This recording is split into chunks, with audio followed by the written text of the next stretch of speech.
নমস্কাৰ 14 জুলাইত গঠন হ'বলৈ গৈ আছে গজকেশীয় ৰাজযোগ। এই ৰাজযোগৰ ফলত পাঁচৰাশী জাতক জাতিকাসকলৰ জীৱনলৈ প্ৰচুৰ পৰিমাণে টকা আহিব, ঘৰলৈ শুভ সংবাদ আহিব আৰু কৰ্মক্ষেত্ৰত বিশেষ সফলতা লাভ হ'ব। আহক তেনেহ'লে এই পাঁচৰাশী জাতক জাতিকাসকলৰ বিষয়ে সুন্দৰভাৱে জানি লওঁ। যদি আপোনালোকৰ ৰাশিটো এই ভিডিঅ'টোত আছে নিশ্চয় মোক তলত কমেণ্ট কৰি জনাব। 1 নম্বৰটো হ'ল মেঘ ৰাশি। মেঘ ৰাশি জাতক জাতিকাসকলৰ কাৰণে এই গজকেশীয় ৰাজযোগৰ ফলত আপোনালোকৰ বিভিন্ন ক্ষেত্ৰত উন্নতি দেখিবলৈ পোৱা যাব। কেৰিয়াৰত ইটোৰ পিছত সিটো সফলতা নামি আহিবলৈ ধৰিব। জীৱনত ইতিবাচক সফলতা আপোনালোকৰ আহিব। চাকৰিয়ালসকলৰ কাৰণে অত্যন্ত ভাল খবৰ আহিবলৈ ধৰিব। গুৰুত্বপূৰ্ণ সময় অতিবাহিত আপোনালোকে কৰিব পাৰিব। টকা পইচাৰ উপাৰ্জনৰ বাট মুকলি হৈ পৰিবলৈ ধৰিব। এটাৰ পিছত আনটো সুযোগ আপোনালোকৰ জীৱনলৈ অহাৰ প্ৰবল সম্ভাৱনা দেখিবলৈ পোৱা যাব। ঘৰ পৰিয়ালত সুখ শান্তি আৰু সমৃদ্ধি বৃদ্ধি পাবলৈ ধৰিব। স্বাস্থ্য আগতকৈ উন্নত হৈ পৰিব। ভ্ৰমণৰ প্ৰবল সুযোগ পাব। নতুনকৈ কাম বিচাৰি থকা আৰু নিবনুৱাসকলৰ কাৰণে কৰ্মপ্ৰাপ্তিৰ যুগ নামি আহিব। কৰ্মৰ ইংগিত আপোনালোকে লাভ কৰিব পাৰিব। শত্ৰুৰ পৰাক্ৰম হ্ৰাস পাবলৈ গৈ আছে, যাৰ ফলত শত্ৰুৰ পৰা পোনপটীয়াভাৱে আপোনালোকৰ একো ক্ষতি নহ'ব।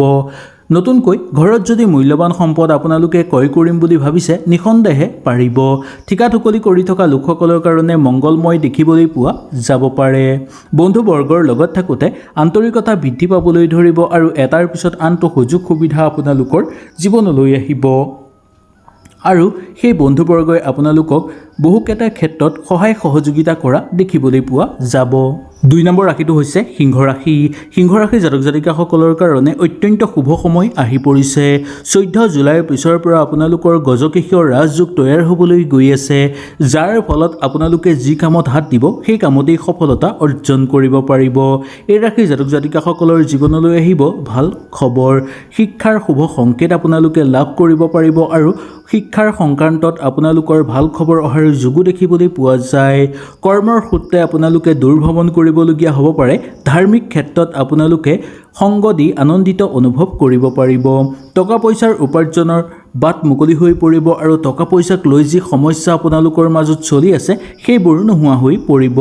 বৈবাহিক জীৱনৰ ক্ষেত্ৰত সুখ শান্তি বৃদ্ধি পাবলৈ ধৰিব আৰু যিসকল লোকে বিবাহৰ অপেক্ষাত ৰৈ আছে বা কথা বতৰা আলোচনা কৰি আছে তেওঁলোকৰ কাৰণেও অত্যন্ত শুভ আৰু ফলদায়ক সময় বুলি ক'ব পৰা যায়। নিবনুৱাসকলৰ কাৰণে আশাৰ ৰেঙনি দেখিবলৈ পোৱা যাব। পিতৃ মাতৃ স্বাস্থ্য আগতকৈ উন্নত হৈ পৰিব। আপোনালোকৰ পঢ়া শুনাৰ ক্ষেত্ৰত অগ্ৰগতি লাভ হ'বলৈ ধৰিব। শিক্ষাগুৰুসকলৰ কাৰণে অনুকূলতাৰ মাজেৰে পাৰ কৰিব পাৰিব।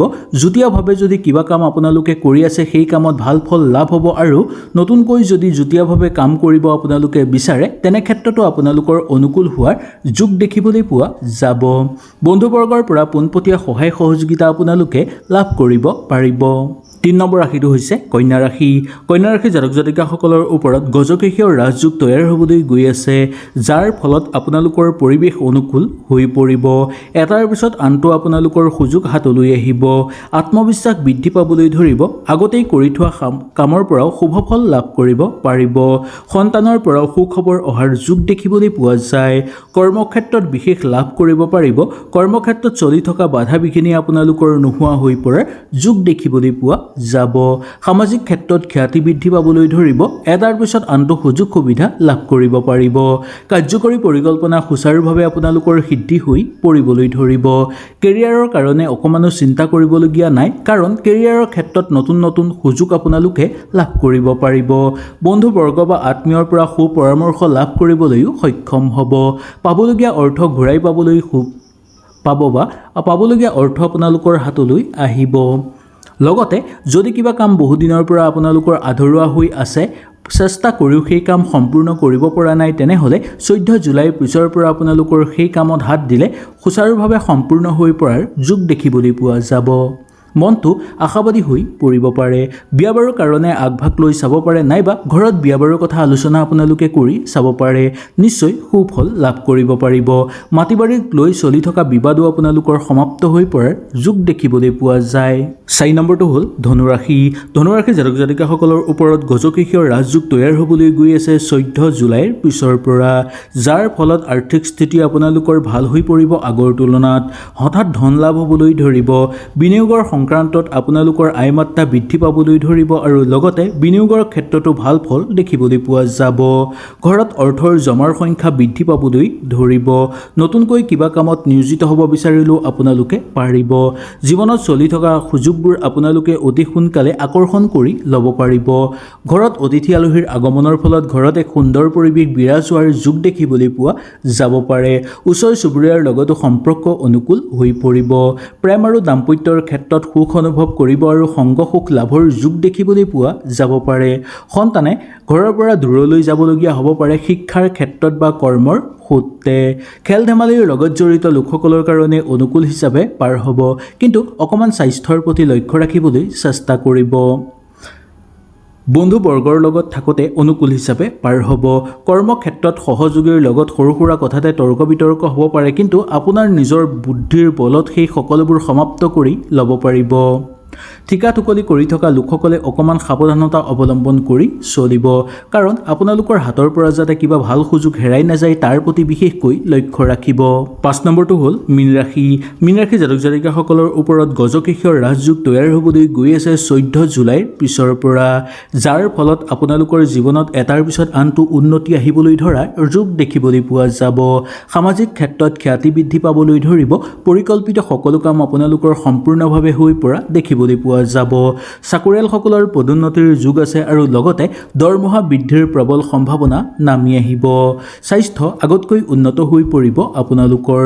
বিদ্যাৰ ক্ষেত্ৰত আপোনালোকৰ শুভ দেখিবলৈ পোৱা যায়। ভ্ৰমণ কৰিব বিচাৰিলে সুন্দৰভাৱে ভ্ৰমণ কৰিব পাৰিব। প্ৰেমৰ ক্ষেত্ৰত চলি থকা হতাশাৰ ভাৱটো আপোনালোকৰ দূৰ হৈ পৰিব।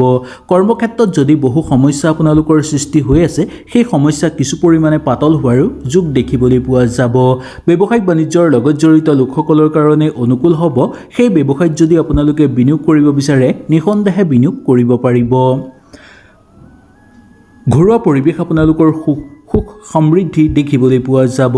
প্ৰশাসনিক বিষয়াসকলৰ পদোন্নতিৰ যোগ দেখিবলৈ পোৱা যাব পাৰে। সামাজিক ক্ষেত্ৰত আনক সহায় কৰি সন্তুষ্ট অনুভৱ কৰিব পাৰিব। কেৰিয়াৰৰ কাৰণে আপোনালোকে অকণমান কষ্ট কৰিলেই আৰু ভাল ফল লাভ কৰিব পাৰিব। যিসকল লোকে প্ৰতিযোগিতামূলক পৰীক্ষাৰ কাৰণে প্ৰস্তুতি চলাই আছে, তেওঁলোকৰ কাৰণেও অনুকূল দেখিবলৈ পোৱা যাব পাৰে।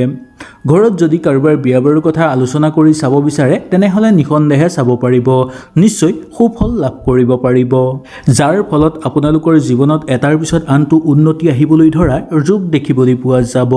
সামাজিক ক্ষেত্ৰত খ্যাতি বৃদ্ধি পাবলৈ ধৰিব। পৰিকল্পিত সকলো কাম আপোনালোকৰ সম্পূৰ্ণভাৱে হৈ পৰা দেখিবলৈ পোৱা যাব। চাকৰিয়ালসকলৰ পদোন্নতিৰ যোগ আছে আৰু লগতে দৰমহা বৃদ্ধিৰ প্ৰবল সম্ভাৱনা নামি আহিব। স্বাস্থ্য আগতকৈ উন্নত হৈ পৰিব আপোনালোকৰ। বিদ্যাৰ ক্ষেত্ৰত আপোনালোকৰ শুভ দেখিবলৈ পোৱা যায়। ভ্ৰমণ কৰিব বিচাৰিলে সুন্দৰভাৱে ভ্ৰমণ কৰিব পাৰিব। প্ৰেমৰ ক্ষেত্ৰত চলি থকা হতাশাৰ ভাৱটো আপোনালোকৰ দূৰ হৈ পৰিব। কৰ্মক্ষেত্ৰত যদি বহু সমস্যা আপোনালোকৰ সৃষ্টি হৈ আছে, সেই সমস্যা কিছু পৰিমাণে পাতল হোৱাৰো যোগ দেখিবলৈ পোৱা যাব। হয়তো এই ভিডিঅ'টোৰ যোগেদি আপোনালোকে সুন্দৰভাৱে বুজি পালে। যদি কিবা অসুবিধা পালে নিশ্চয় মোক তলত কমেণ্ট কৰি জনাব। তেনেহ'লে আজিলৈ আপোনালোকৰ ওচৰৰ পৰা বিদায় লৈছোঁ। কালিলৈ পুনৰ আপোনালোকক লগ পোৱাৰ প্ৰতিশ্ৰুতিৰে আজিলৈ নমস্কাৰ।